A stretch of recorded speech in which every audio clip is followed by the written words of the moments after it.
Welcome again. It's Domain Dave from CheapWineFinder.com.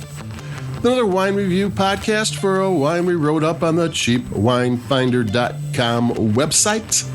And today is just a regular value price, good all-around wine. You know, it's not necessarily a holiday wine or anything. What we have today is the Chateau Ste Michelle Sauvignon Blanc 2021.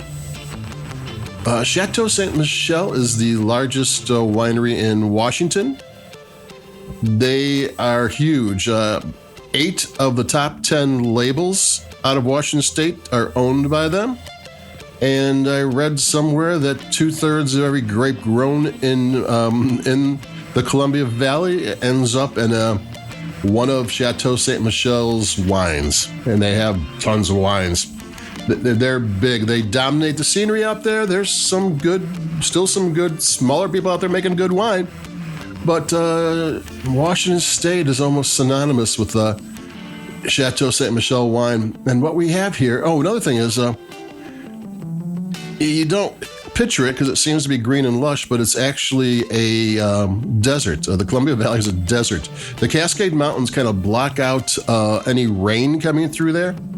And I read somewhere that it has the same amount of moisture as the Gobi Desert gets. So that's a little bit different because it's a little bit warmer. It's not all on the coast like some places. Like New Zealand Sauvignon Blanc is usually on valleys near bays off of frigid Pacific Ocean waters, and that's a whole windswept the whole thing. This is in a desert. So it's going to be a little bit different, and it is. I'm going to take a sip, and we're going to talk about why it's a little bit different.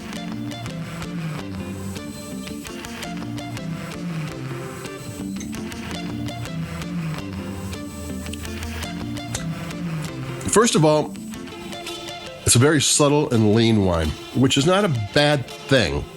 I mean, if you're kind of getting tired of New Zealand's because sometimes those wines you're a foot away from your glass and you can smell it.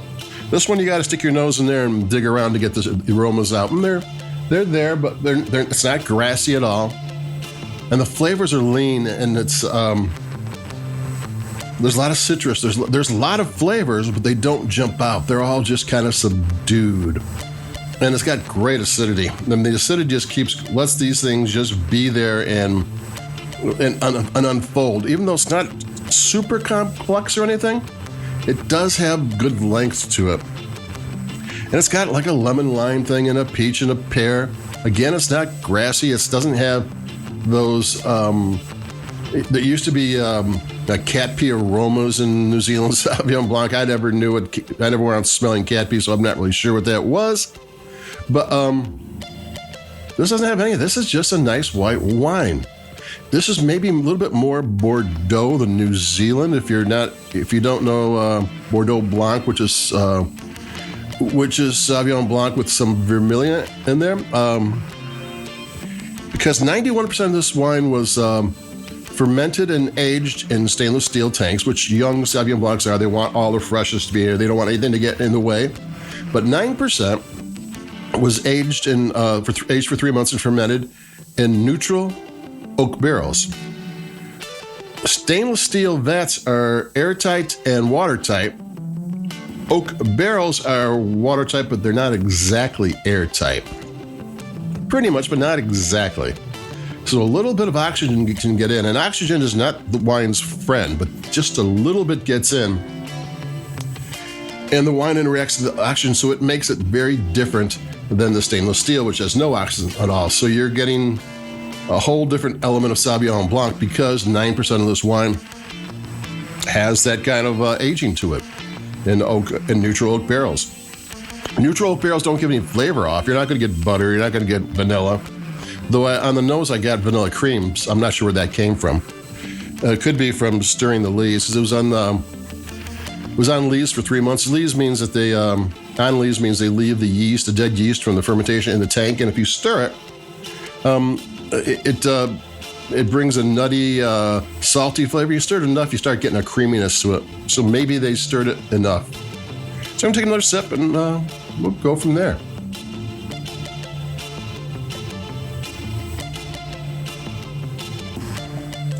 So this is easy. I mean, It's about $10. You find it everywhere. I mean, it's going to be in all 50 states. It's not a wine that, but you're going to find it in wine shops. It's not, some wines you're going to find in, gas stations and what have you. No, not this one. This is a wine shop wine. It's quality made. They have Chateau Ste Michelle has single vineyards, Sauv Blancs, and all sorts of things. They do specialize in that. They go upscale, $25, $30 Sauvignon Blancs. This is a $10 one from everywhere. It's some estate fruit and some contracted fruit. And it's not going to be the exact same thing. If you're kind of tired of Sauvignon Blanc and you want to change of pace, and a nice change of pace, there's a little bit of a lemon lime thing going on, maybe a little bit of apricot in the mid palate. Yeah, a little nice saltiness to it. Yeah, this is just a unexpected little nice wine that, you don't expect anything from, and it gives you a little bit more than what you expected.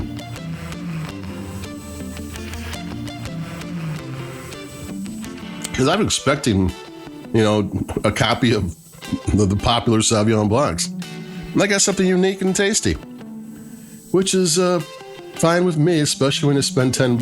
It's in doing these reviews all the time, I'm very often taken by a $10 wine that gives me more than what I'm expecting than I do when I'm drinking a $30 wine that is exactly what I thought it would be, good. So sometimes a little surprise in your glass isn't the worst thing. Ooh, that sounds bad. What kind of surprise is in my glass? But there you go. So that's it for me, Domain Dave. What we're talking about here with the Chateau Ste Michelle Sauvignon Blanc 2021. Washington State wines, always a good bargain and fruit forward, easy to drink, easy to understand wines. So that's it for me. Like us or like your podcast. We have a bunch of things coming up. There's some crazy wines from Trader Joe's happening, and there should be some champagnes in the affordable range coming up pretty soon too. So that's it for me. Stay warm, stay safe, stay whatever you have to stay. And I'll be talking to everybody in a couple of days. Adios. Bye-bye.